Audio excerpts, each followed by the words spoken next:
Ministry of Health and Family Welfare has submitted its affidavit in the Supreme Court today and had strongly opposed the petition in the Supreme Court which sought to make the COVID-19 vaccines available for the members of judiciary, judges and lawyers who are below the 45 years of age mark.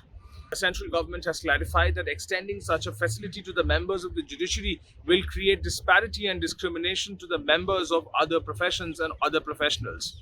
For the first time, the central government in a reason has also clarified that it exports the COVID-19 vaccines to other countries only when it does not have the adequate manpower and infrastructure to administer the remaining vaccines which are exported out. For example, the affidavit states that if 1 crore doses of vaccines have to be provided to the people, that much amount of manpower and infrastructure is needed, and that at that level of manpower and infrastructure is not ready at the moment. This particular petition by Arvind Singh also had a Serum Institute and Bharat Biotech's transfer plea heard in the Supreme Court today by a bench led by Chief Justice of India, S.A. Bobde. The bench has today stated that it will hear the petition on March 18th. Senior Advocate Harish Salve, appearing for Serum Institute of India, and Senior Advocate Mukul Rohatgi, appearing for Bharat Biotech, clarified that it's only the Supreme Court which should hear all the petitions on the similar matter pending in several high courts.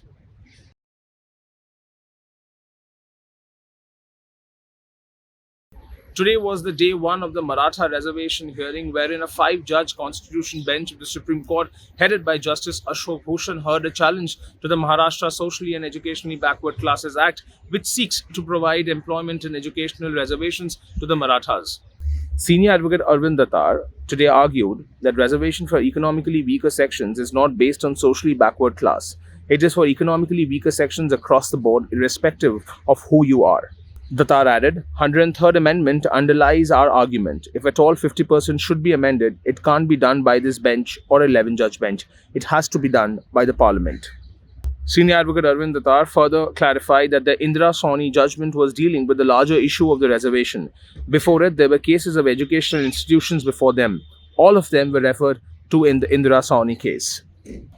The Constitution bench hearing is set to continue tomorrow as well.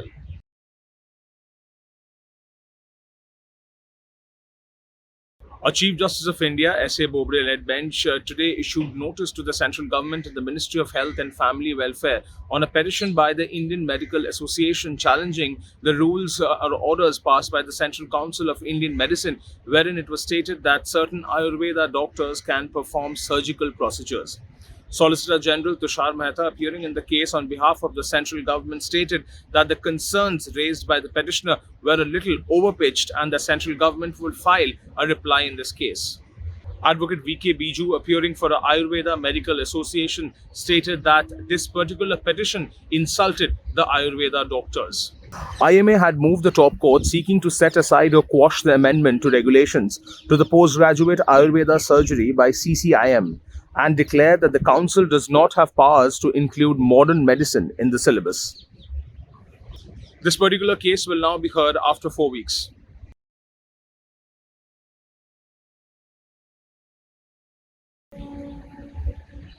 The Supreme Court today has sought a reply from the Election Commission of India and the central government on a petition seeking directions to the Election Commission of India to nullify voting or election results and hold fresh polls in area where maximum votes have been registered for the option of nota or none of the above.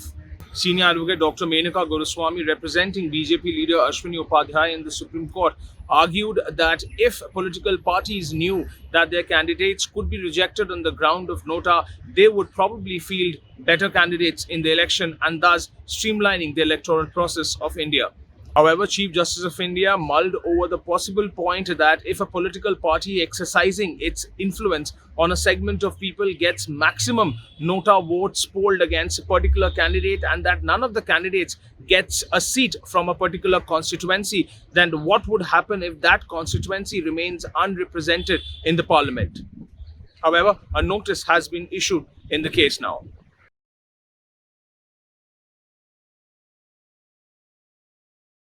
A Hindu man from Uttar Pradesh had moved Supreme Court today seeking protection for his lover, who happens to be a Muslim woman, stating that the parents of the girl had threatened to kill them both if they happened to marry each other.